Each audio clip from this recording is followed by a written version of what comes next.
Hello everybody, my name is Xiaofei. This is a video about the accident that happened in南势River in Wulai District. This is a video that I never wanted to make, however there's been a lot of misleading information about this incident. I'll go through the accident step by step. I'll show you exactly where the victim went wrong and also show you what you should do if you're ever in that situation so that we don't have accidents like this ever again. So if you are someone who has just started paddling or are interested in getting into paddling in the future, please stick around for the analysis. First, I'd like to give a brief overview of the victim. His name was Ziqi. He was a friend of mine, and he was pretty much universally loved by everybody that he met. Into all sorts of outdoor sports, hiking and rappelling. He led guided trips up in the mountains. He had a bright future ahead of him. He was headed to America to get training in paddling for classes that are not available in Taiwan. And we're all going to miss him very dearly. I have a lot more that I'd like to say about him, but for now, I'll just leave it at this. The fact that Ziqi is my friend is not going to bias this analysis. Many times in Taiwan, in fact, always in Taiwan, whenever there's an accident, the first thing that people do is they try to blame the environment, they try to blame the river, they try to blame the weather, they try to blame a variety of factors. However, the river is not good or bad, it just is. So in almost every situation when there is an accident outdoors, you can almost always trace everything back to a bad decision, regardless of the conditions that were present that day. This case is no different, and Ziqi was the leader of his own team.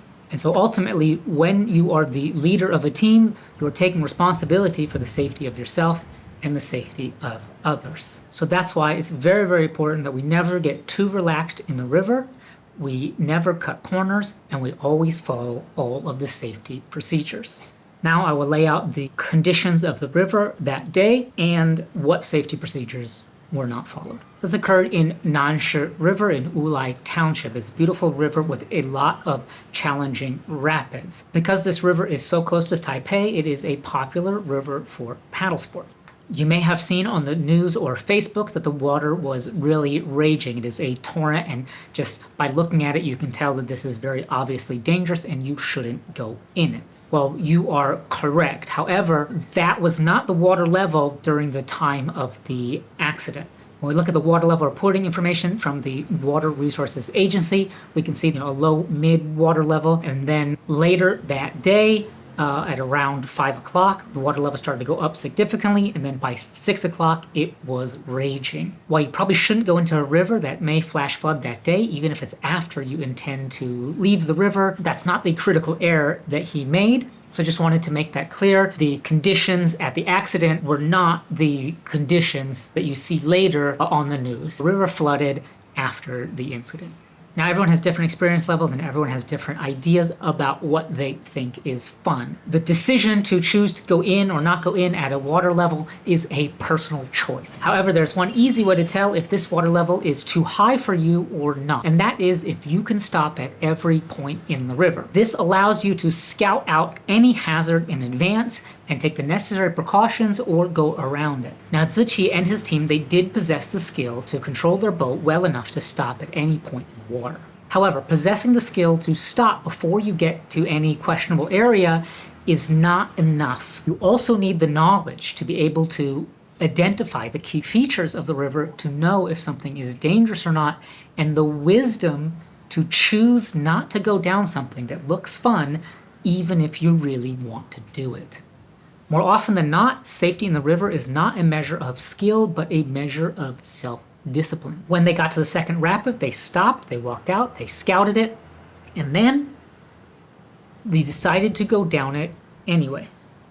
Earlier this year, I led a team down this river, which included Ziqi, and when we got to this rapid, despite the water level being significantly lower than it was the day that he went, we did not run this rapid. We skipped this rapid. Since then, Ziqi had led a team down this river without incident, and then on his third time down this river, for some reason, he decided to go down a rapid that we would always portage. And this was the first mistake that he made. He should have gone around this rapid instead of going through it. When you are paddling, one of the most important things to remember is that the threshold for choosing not to go down a rapid is not that it looks dangerous. The threshold for choosing not to go down a rapid is not understanding where all the water is going. If you are looking at the rapid and it is confusing to you, you think, hey, it's probably okay, but there's, maybe this other thing that I'm not sure what's going on, you cannot go down that rapid. Now, simply saying that he shouldn't have run this rapid, he should have walked around, is too simplistic and too easy of an explanation.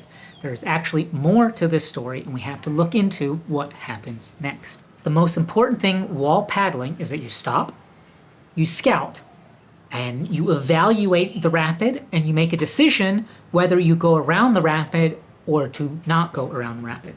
If you go through the rapid, especially when it is a complicated rapid like this, you need to set up safeties. Everyone in your team should have a throw rope like this, or it could look like this. You hold this end, you throw this end, and it unravels. The rope comes out of the bag. This one, I believe, is 15 meters long. Whitewater paddling is a team sport. It is not an individual sport. It is a team sport, and your team is what keeps you safe. And so you need to use your team. If you are about to go down a rapid that looks even a little bit questionable, what you need to do is position your team around that rapid, downstream from that rapid, so that they can assist you if it doesn't go as planned. This is very, very crucial. And this is the first fatal error that Zichi made when he chose to go down this rapid, is that he didn't position his team in places where they can rescue him in the case of an accident. I do not expect everyone to know this. This is something that you learn in a class. This is something that Zichi has learned in a class. He's even thrown ropes to people before in much less serious rapid. So why he chose not to set up a safety for himself is not clear. But if I'd have to guess, it's because he's young and he's experienced enough to be good at something, but not experienced enough to be scared by something. I hope if nothing else, if you get nothing else out of this video, it is that you do not cut corners. You should always set up safeties. If you don't want to set up a safety, just skip the rapid and continue down the river. You should never assume, as I think he did in this case, is that he would go down, he would not have any problems, and then he would then act as the safety for the two people who were still upriver and had not got down the river yet. Doesn't matter what your skill level is, everybody can have accidents, including you. If your friends are standing on the side and you're going down the river without setting up safeties, you are kayaking alone. And you should never kayak alone. Wei Long, if you're watching, this is a message specifically for you, because I know you are very skilled, but don't do things alone, even if they look easy. Now, it's my strong belief that Zichi would still be alive today if he had set up proper safety lines for somebody to throw him a bag to pull him out. I want to stress, especially to the people who were with him that day and maybe watching this video, is that it was his responsibility to set them up. He was the group leader, he was the most experienced, and he was the one who was responsible for setting these things up. So I know you guys are beating yourselves up right now. Please don't, but also please learn from this experience so that everybody knows that this is something that needs to be done. So now let me tell you a little about this rapid. The real strong currents that you might get stuck in, the ones that have that strong circulation back, they're small drops that have a lot of water going in them that go in at a bit of an angle. You often hear about these when we talk about things like low-head dams, which are only 1 meter high but are so dangerous. They're called the drowning machines because of their boil and roll effect. In the river, you have similar features. They're not as dangerous as low-head dams because they're not uniform. With this particular rapid, it was a sloping drop that went down into the water and goes like this. And so it had a strong recursive effect in the water that if you don't have enough speed to go through, you can get stuck in. At the end of this video, I will go over the key differences between rafts and Packrafts and kayaks, so that if you're thinking about which one to get into, by the way, they're not mutually exclusive, you can get into all of them. This part of the video, all I'll say is that the operations are the same. You stop, you scout, you set up safeties, you portage if necessary. All of that is the same, regardless of any type of boat you're in. And so not following proper procedure for setting up safety lines was the first fatal mistake that led to this accident. However, there was a second, and this one is very, very, very important, so please listen up. After Zishi went down the rapid, he got caught in the current. He took off his life jacket. In the river, you should never, ever, ever take off your life jacket. This is something I've talked about before on my channel, the difference between pool dynamics and river dynamics. In a river, the entire cross-section of the water is moving. There are no still sections. And also, there's not just one current. A variety of difficult to predict directions that the water can go. And so the safest thing is to be on the surface of the river. If you're floating down the river and you can't get out, you're in a place that's dangerous, you lay back, you put your feet up. You want to see your feet. See how black my feet are? It's because I'm out on this dirty balcony. But you lay down, lift your feet up so your feet don't get caught on these rocks. There's other reasons not to want to go under the water as well. In that rapid where Zishi disappeared, there are siphons. A siphon is either two big rocks like this, or a small rock under a bigger rock, and it creates a passageway that water flows through. Some holes are very big. People or boats, they go in them, and the whole thing, boat and everything, they come out the other end. Some are very small. They don't pose much risk at all because your foot can't go in it, so you can't go in it. Others are big enough for you to go in, but not big enough for you to go out. And these are the most dangerous types of siphons. And that's why, in previous times down this river, we have always portaged around this section. When the water level goes up, you might just cover up all those siphons. And it doesn't really matter because you just go over them. That only works if you're floating. That means that you're in your boat or you have a life jacket. You can get sucked into those underwater siphons. And even if you don't, there's other things in the river. There's all sorts of rocks you can get smashed against. There's undercut rocks, you can get pushed under it. Most professional life jackets and rescue vests, they don't even have zippers. They go on over your head and they're stuck. You gotta do yoga to get it on and off. That's how you know that taking off your life jacket is not a viable escape option. So the second fatal mistake that Zishi made was to take off his life jacket. However, not all life jackets are built the same. And I believe that the life jacket that he was wearing was inadequate and contributed significantly to his death. Had he had on the proper life jacket, I believe he would have been floating there long enough for people to come up with a solution to get him out of there. But I believe he didn't wait that long. Instead, he panicked because he was drowning. The human body is almost exactly as dense as water. We're actually just a tiny bit more buoyant. And with a lot of air in our lungs, we float. But you need to keep your head above the water. And so to keep your head, which is about 10% of your body, out of the water, you need about 10% extra buoyancy. For the average sized person of around 60 kilograms, that means you need a 50 Newton life jacket to keep your head above the water. And because aerated water can have up to 20% less density than still water, you need a bigger life jacket. And so for whitewater applications, the minimum buoyancy that you need in your life jacket is 70 newtons, okay?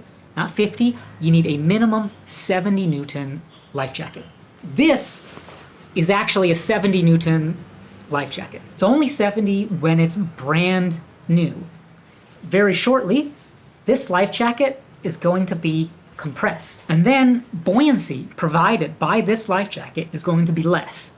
So I'm only going to use that life jacket for a year, and after that it's going to be retired to my collection of other life jackets, which I only use for things like, SUP, sailing, or something like that, where 50 newtons is enough. This is expensive foam. It goes down by 30%. Cheap foam goes down by more than 50%, and it does it very quickly. Also, I believe that a lot of manufacturers of life jackets that show up in Taiwan are just lying about the number that's on the back. I've seen life jackets that are super, super thin. They write on them 150 newtons of buoyancy. Completely impossible. They're just writing nonsense numbers. That should be illegal. Topic for another video. I don't have the budget to buy a whole bunch of life jackets and test them and tell you who's lying. Zichi had on an old, beat-up, compressed life jacket. This is common for people who haven't had the shit scared out of them. One of the best things that can happen to you when you're trying out a new sport, it doesn't matter what it is. It's rock climbing, it's rappelling, rafting, it's, using a jet ski, I don't care. Any of these sports, one of the best things that can happen to you early on when you start doing it is that you get the shit scared out of you. You accidentally get into a situation where you almost die. You don't have to almost die, but you think you almost die, and you don't. This could be like a situation that Zichi just got himself into, but had a person been standing there. So he gets into it, he's caught, it scares him, somebody throws it a rope, it pulls him out, and he's safe. And you can guarantee you that from that moment on, he's switching to a better life jacket, and he's always putting somebody there with a rope. It's dangerous, especially for young people, to get good, fast, without accidents. Now, the safe way to get the shit scared out of you is to go with somebody better. This is difficult in Taiwan. In Taiwan, many sports, almost all sports, I have found that the communities in those sports are not very welcoming. Every group thinks that the other group is completely wrong and that their group is the best. Highly territorial. There are so few sports in Taiwan where the people in those sports are just open and welcoming to newcomers and just offering advice and help and just being friendly. There's something about Taiwan where everybody is so friendly, like in your daily life, everybody you meet is so friendly except for when they're driving a car or participating in an outdoor sport. Don't know why this is, but it's something I've run into throughout the decade I've been here. I've always run into this again and again and again and again. And so I understand that for you trying to pick up a new sport, it is difficult to get into because you don't have people who you can go with. That's tough. This is also true for the paddling community, but I do not believe in exclusionary sport. No matter who you are, always welcome. If you have advice, a question, if you're curious, send us a message, answer any question that you have. Best of my ability. So I'm getting distracted. That's another topic for another video. Okay, so there's been some vapid discussion about which boats are better, what boat you should use here, or what boat you should use there. This next part of the video, I hope to clear all of that up. So you have a lot of options to choose from when you think about what you want to get into. There's boats that roll, and there's boats that don't roll. So boats that roll are generally referred to as kayaks, either ocean kayaks or whitewater kayaks, and they are fully enclosed. They have skirts on them, which are very tight fitting, and they're also very narrow. To help pass information from one paddler to the next paddler about what is happening in this rapid so that you can prepare better, know in advance what you might be up against before you get there, paddlers around the world have created the rating system. The way that these rapids are classified are based on its danger to swimmers and the ease of rescue. One way you can understand it is like this. Class 2 rapids are very easy, recommended for beginners. You're not going to need help rescuing. Class 3 rapids are more difficult. The risk to swimmers is minor, but they may require group assistance. Class 4 rapids, the risk to swimmers is moderate to high, and then group assistance is required. You need the help from your group to assist you, which is why that the rapid here, Nansha River, that was a Class 4 rapid, because you need the group to assist you. So you should never go down a Class 4 rapid without a group to assist you. Now, Class 4 rapids are run by all sorts of people all around the world in all types of boats. There's me in the UK running a Class 4 rapid in my Packrafts. In a Class 5 rapids, the risk to swimmers is high and rescue is very difficult. Whitewater has a very narrow tradition in Taiwan. It's only a few people with a few boats in only a few areas. It's not at the same level as it is in other countries where they have whitewater training centers, whitewater parks. If you go to a place like in the United States and you go down the river through whitewater, you're going to see a huge variety of people in a huge variety of boats in a huge variety of situations. If you go anywhere in Europe, South America, or the United States, Canada. In Taiwan, you don't see them. They haven't been exposed to that many different things. They just know about the one thing that they do. But what I'm here to tell you is that there's more than one way to do things, and actually you can do all of them, okay? You don't need to ever feel like you're limited by doing this or that. If you're interested in paddling, you can try all of the boats. You should just pick the boat that you're most interested in. They're all different. You should look at the kind of crazy rafts they use in America. They're sweeper boats, which are like barges, and they're used for carrying lots of gear downriver. There's dories, which are just old wooden boats, and people love to use them because of the tradition behind it, and they think that's beautiful, and they think it's fun. And then there's people who love rafts, because when you're in a raft, you're with a group of people, and you can go many people at a time, and you're like a team. I love the raft. I took my dad on the raft. He's a 71-year-old man. We can't paddle. We didn't even give him a paddle. And he doesn't know anything about rafting at all. But he can sit there and enjoy it as we go down the river through Class 3 rapids because you're in a big raft. And then there's canoes. Canoes have entirely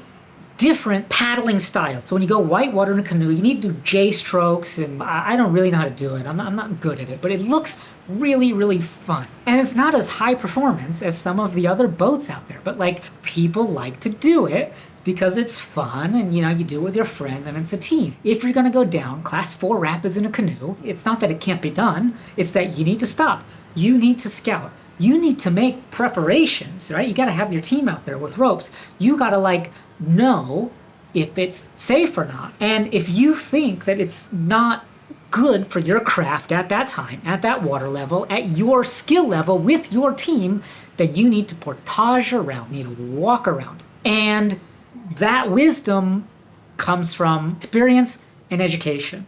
And so I think the worst thing that you could tell to somebody is just, don't go in the river unless you have this, or don't go in the river unless you're with me, or just don't go in the river at all. Look, there's many ways to do things, and when you frame things in references of absolutes, right? You use absolutisms, it has to be this way.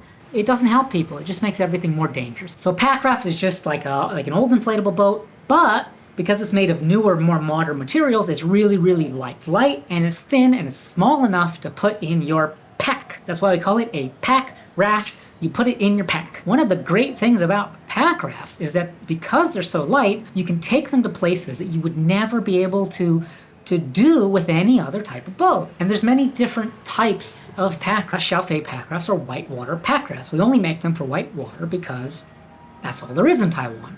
It's not all there is in Taiwan. There's also lakes and beautiful places you could do it, but the government just made it illegal to use in the calm places, so you have to use it in whitewater. So we only make whitewater ones. Zichi was not using one of our pack rafts. He was using a completely different raft, and he actually bought one of our rafts because he wanted to customize it and make it all the special colors that hadn't been delivered to him yet. So I don't want to get into that too much because that's not the cause of his death. People go down rapids in things that you would think are ridiculous, and they do it safely because the safety doesn't come from your technology. The safety comes from your analysis, your decision making, and your team. Your team. It's really, really important. All over the world, people are using pack rafts, things that are considered quite extreme even for hardshell boats in Taiwan. Compared to all of the other boats mentioned, kayaks are the fastest, highest performance boats that you can get. And a lot of people prefer this because, they want to do something exciting. They want to go down bigger things, more dangerous things. And kayaks are great because they have a lot of control. You can do anything. I can't do it, but people who are skilled with kayaks can. And there's many different types of kayaks. If this is what you're interested in doing, then I recommend to you to try out some of these boats. Write me a message. I will recommend you a coach. Paddling and going out on the rivers and having this should be a joyful experience. It's about exercise. It's about seeing nature, getting out of the city, being in these beautiful places. And most of all, it's about being out there with a team of people and looking after each other and challenging yourself if that's what you're into. I really have high hopes for paddling community in Taiwan. Everybody is safer when we have free sharing of information, and also everybody has somebody they can message and say, hey, I want to go here, Do you want to go with me? And you can find people who are more skilled than you, who are welcoming and will take you out with them so that you can learn from them and then you can become skilled, advanced, expert, whatever you want to call it. You can build those skills. That can only be done in a community environment where everybody is welcome, nobody is concerned of being the best or people looking up to them or this kind of thing. Like it's we need to respect the river, respect the weather, and most of all, respect each other. Thank you.